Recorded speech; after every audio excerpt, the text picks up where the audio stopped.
Good afternoon and welcome to Across the Fence. I'm Jolie Whitney. As many of you know, Ira Allen is credited as the founder of the University of Vermont, but he's far from the only person to call the Green Mountains home while also establishing an institution of higher learning. A stone's throw from where Ira Allen's statue looks across the UVM green was the home of Oliver Otis Howard, a hero of the Civil War. Major General Howard, a white man, is the namesake of Howard University, which is sometimes called the Harvard of HBCUs, or historically black colleges and universities. Oliver Otis Howard was an ally and advocate for black people, and yet his life is not without controversy when it comes to the rights and liberties for all people of color in America. Let's join another Howard, Vermont historian Howard Coffin, who brings us the story of a career military man who was nicknamed the Christian General. To Oliver Otis Howard, Black lives mattered.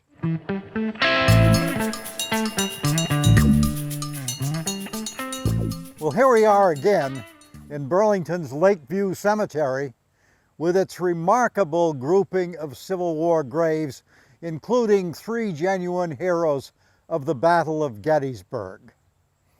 A huge stone marks the grave of William Wells, who was a leader of the great cavalry charge late in the battle at Gettysburg. George Stannard's memorial marks the grave of Vermont's great hero at Gettysburg, who led the attack of the 2nd Vermont Brigade that broke Pickett's charge, probably the telling blow of the entire Civil War. And then there is the highest ranking of the 3, the grave of Oliver Otis Howard, Major General.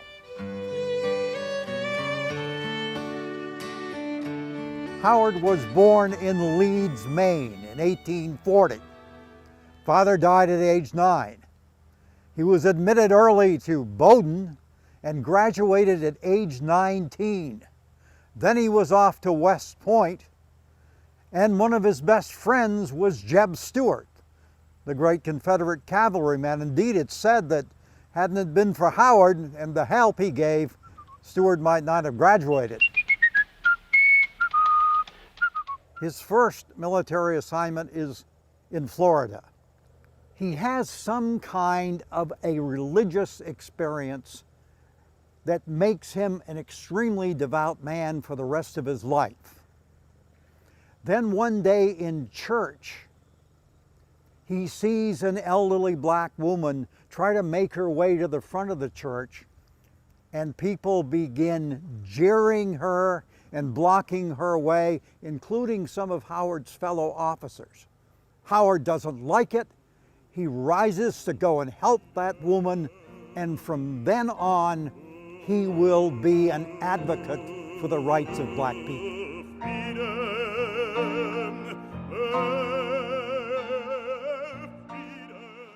Howard, for a short time, on the first day at Gettysburg, is in command of the entire Union Army. And retreating through the village of Gettysburg, he sees a small boy and asks him to take him to a high point so he can see the surrounding territory. The boy takes him to the top of a building, and from there Howard sees the high ground of Cemetery Hill and Cemetery Ridge. And he orders his army to dig in there and make it its defensive position. It is on those high grounds that the Battle of Gettysburg will be won.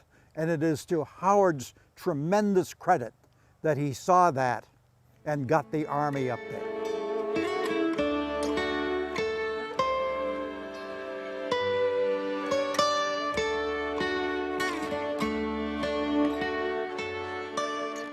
Oliver Howard spent a lot of time at army posts like these. This, of course, is Fort Ethan Allen. His son Guy was the Army engineer who oversaw the construction of this place. After Gettysburg, Howard was assigned to the Western Theater of the war and became commander of the Army of the Tennessee, serving under William Tecumseh Sherman. And Sherman said he was his best general on the march from Atlanta to the sea. "We'll make Georgia howl," said Sherman, and they did. Late in the war, Abraham Lincoln approached Howard about an important job. This, incidentally, is the tube in which Howard's Major General Commission came. Family members told me that Lincoln actually handed this to Howard. Lincoln wanted him to run the Freedmen's Bureau. After the war, he wanted Howard to lead the effort to bring former slaves into American society, to find jobs for them, make sure they had an income, to give them some political representation. And Howard quickly accepted and led the Freedmen's Bureau, and it was a struggle. After Lincoln's assassination, President Johnson, a Southerner, did everything he could to stop the Freedmen's Bureau. But finally, he was out of office. Ulysses Grant came in, and Howard had free sailing, and the Freedmen's Bureau made remarkable progress in the South. But maybe it made a little bit too much progress. And in 1872, Howard was shipped west, continuing his Army career in the Indian Wars. He and one aide walked into the camp of Cochise, the great Apache warrior, and negotiated his surrender. Howard then was involved in a campaign against the Nez Perce up on the Canadian border, fighting the military genius Chief Joseph. He beat Joseph, and too many Native Americans died in that campaign. Howard wasn't perfect. Joseph surrendered with the famous words, "I will fight no more forever."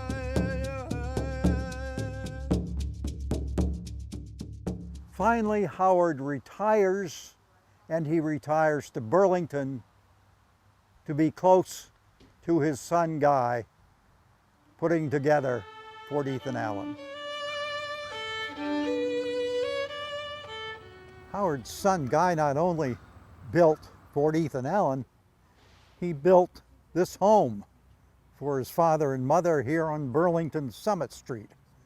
So Howard lived here, and he had an office down in the city of Burlington, and every day he walked down to his office, put in a full day's work, and walked home. Not only did he found Howard University and spent a lot of time working on Howard matters, and according to members of the family, descendants of Howard, Abraham Lincoln had asked him to found a college in eastern Tennessee, Abraham Lincoln Memorial. On October 26, 1894, he went to work as usual, walked down the hill. An old lady along College Street used to say that her goat chased him many days. This day he went to work, but did not feel well.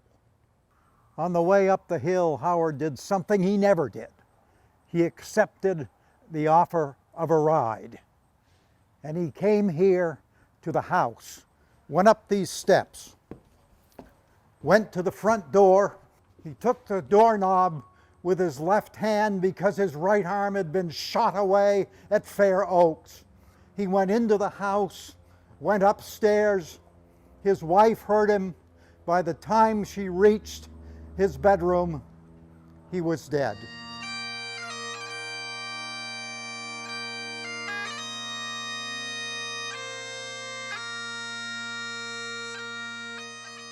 It was my privilege, quite a few years ago now, to know Oliver Otis Howard's twin granddaughters, Harriet Howard and Susan Howard Webb.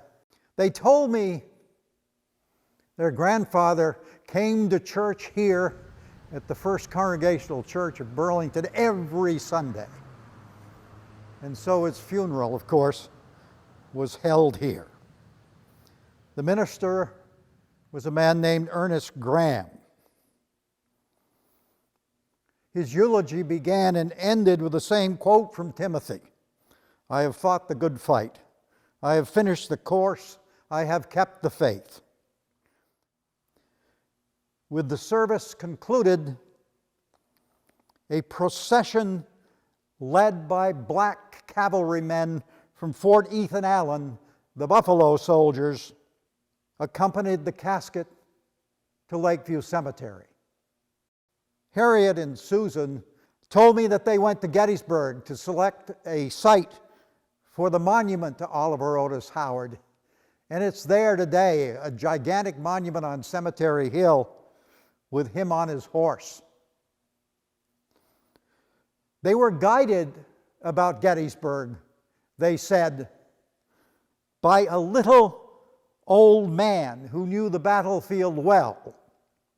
As it turned out, he had been the young boy who took Oliver Otis Howard to the top of that high building to pick out Cemetery Hill as the great defensive position for the Union Army that brought victory at Gettysburg.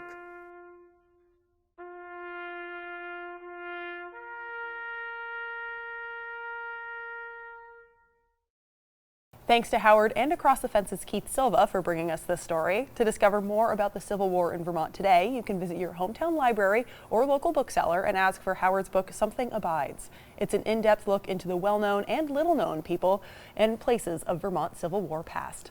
That's our program for today. My thanks to the crew behind the scenes here at WCAX and Caleb May, who's helping with editing our show today. This is Across the Fence. I'm Jolie Whitney. Have a good one.